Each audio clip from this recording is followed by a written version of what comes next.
Eupatorium perfoliatum. Boneset. History. Every time I take up one of these old domestic remedies I am astonished at the extended discoveries of medical properties in the household as seen in their domestic use. All through the eastern states, in the rural districts, among the first old settlers, boneset tea was a medicine for colds. For every cold in the head, or running of the nose, every bone ache or high fever, or headache from cold, the good old housewife had her boneset tea ready. Sure enough it did such things, and the provings sustain its use. The proving shows that boneset produces upon healthy people symptoms like the colds the old farmers used to suffer from. Winter colds. The common winter colds through the eastern states and the north are attended with much sneezing and coryza, pain in the head, as if it would burst, which is aggravated from motion, chilliness with the desire to be warmly covered. The bones ache as if they would break. There is fever, thirst, and a general aggravation from motion. Such common everyday colds correspond sometimes to Eupatorium and sometimes to Bryonia. These two remedies are very similar, but the aching in the bones is marked in Eupatorium. If this state goes on for a few days the patient will become yellow, the cold will settle in the chest, a pneumonia may develop, or an inflammation of the liver, or an attack commonly called a bilious fever. Such fevers frequently call for Bryonia and Eupatorium, each fitting its own cases. These remedies are especially useful throughout New England, New York, Ohio, the North and Canada. They do not have this kind of a cold very frequently in the warmer climates, but Eupatorium is often indicated in the warmer climates for fevers, yellow fever, bilious fever, breakbone fever and intermittent fever. It seems to be useful in one kind of complaints in one climate and in another kind of complaints in another climate. In the southwest and the west, in the valleys of the great river Eupatorium.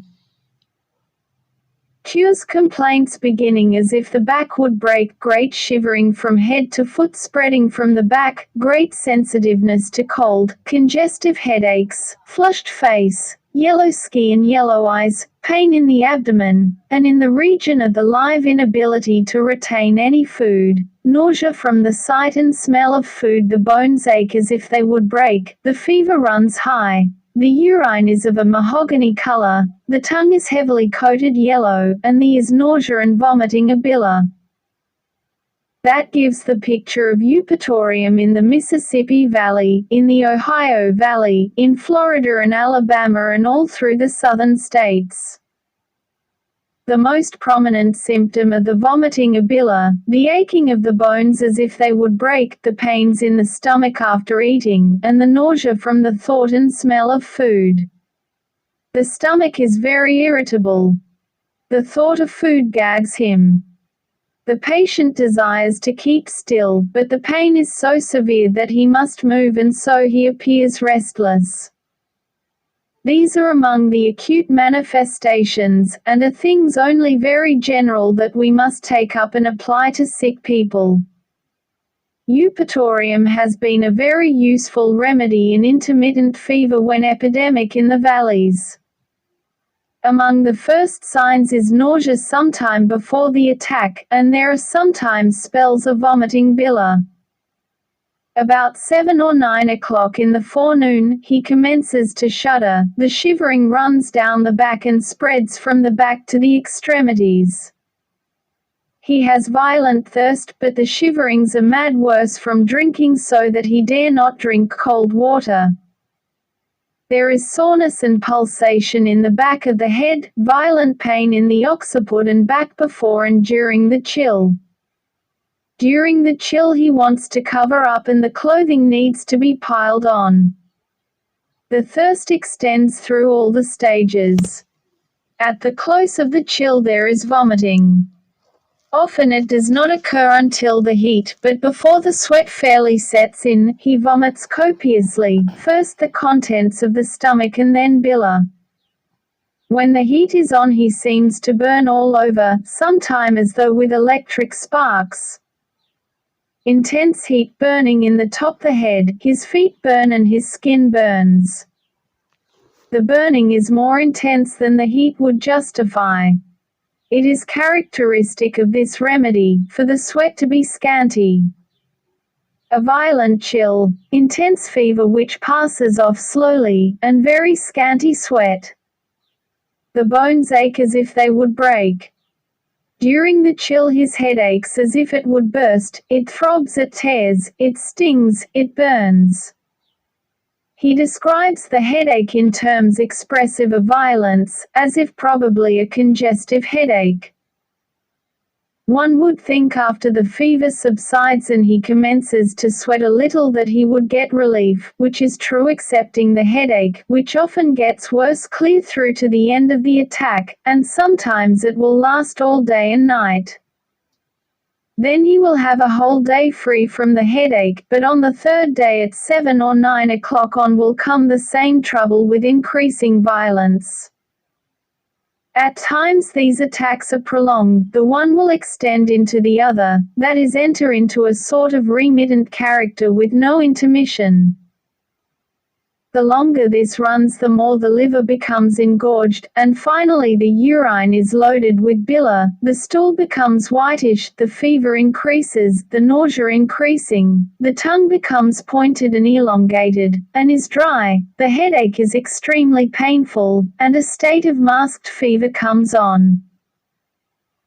In those intermittent fevers that begin with violent shaking and the headache continues without sweat, or, if with sweat the headache is made worse, first during all stages, vomiting a bile at the close of the heat or during the heat, with the awful bone aches, the Western men, who study their meteria medica, know that they have a sure cure in Eupatorium.